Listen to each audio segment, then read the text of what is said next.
rolling. I'd like to show you some of the instruments that I've been building and some of their unique features. This is a little concert model.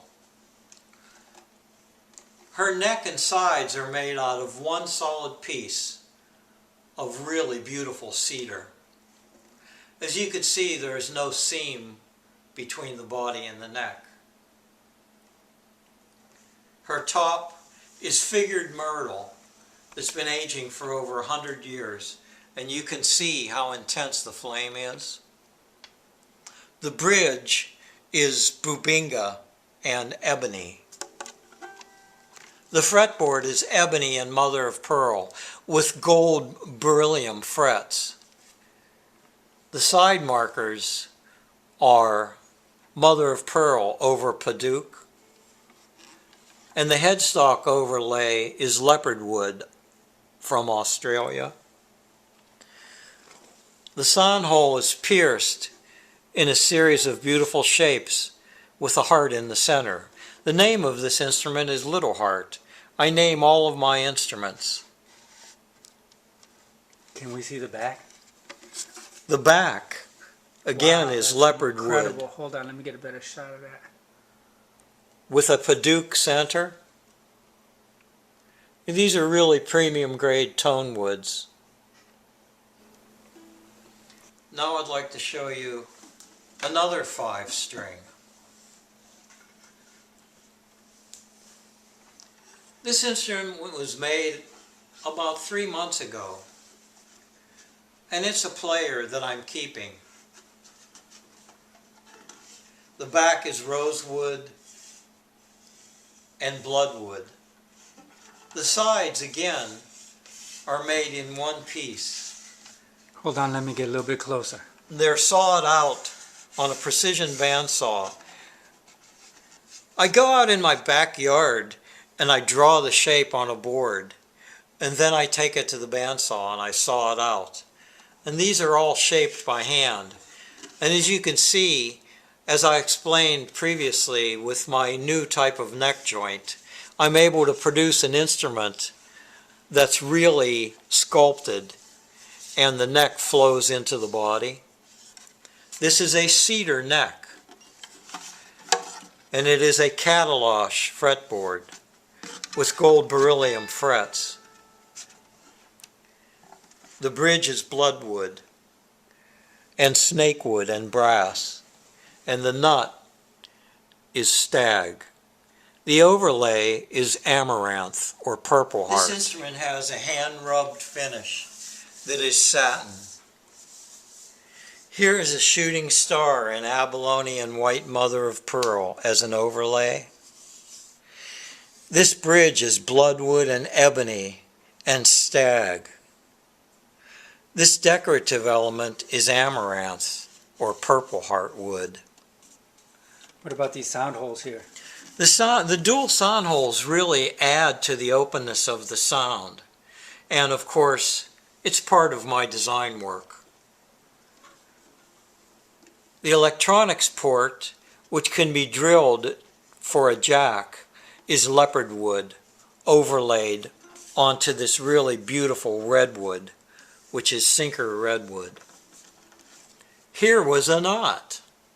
And so I took the knot out and I inlaid it with the abalone, the curved part of the shell. Talk about that neck again. The neck on this instrument is mahogany, golden Honduras mahogany that's been aged for 60 years. Many of the tone woods that I have, I've collected through the years, and they have great age on them. The top of this instrument is over 100 years old in the aging.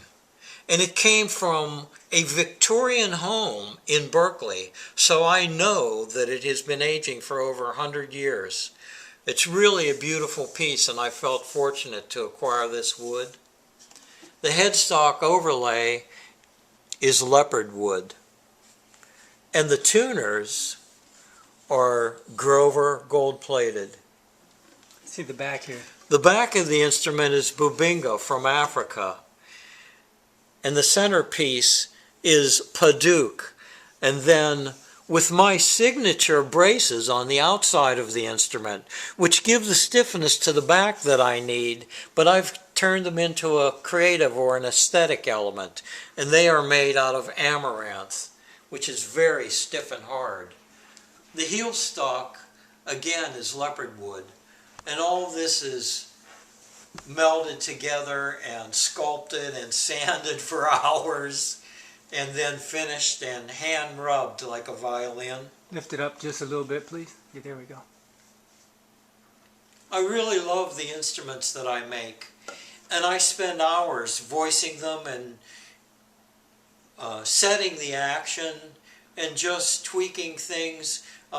Generally what I do is when an instrument is at the point where it can be strung up, before it's finished, I perfect the action, I do any voicing of the tone bars that is necessary, and then I go over the instrument and I detail it. I put in the position markers, this case on the side fret markers, they're being abalone, blue abalone. And so then after the instrument is set up and playing well, I de-string it, and then I go to the final sand out and any inlays that or carving that I'm going to do, and then the finish.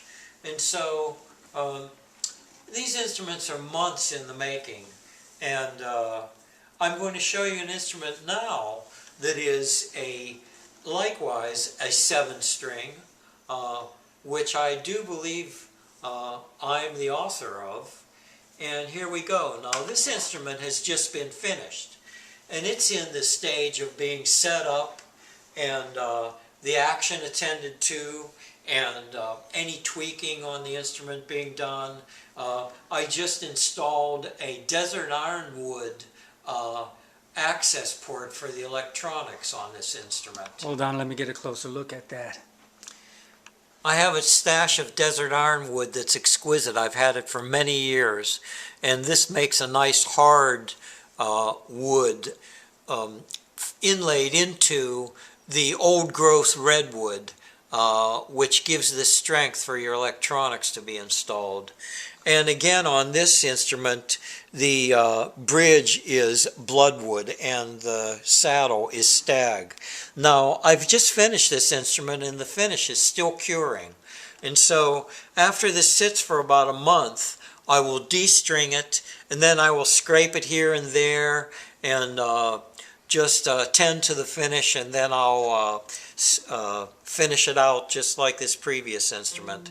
So the back of this instrument is highly figured Padauk, the orange Padauk from Africa. The center strip, which again I believe is my signature, is amaranth. There is an amaranth heel pad, and again this is my heel and neck joint that I invented that allows me to sculpt the instrument. So you see this beautiful continuous curve that goes from the body into the neck. The neck on this instrument is a quality piece of zebra wood, and the headstock has been marquetried with bloodwood and amaranth so that we have an overlapping situation of the woods here.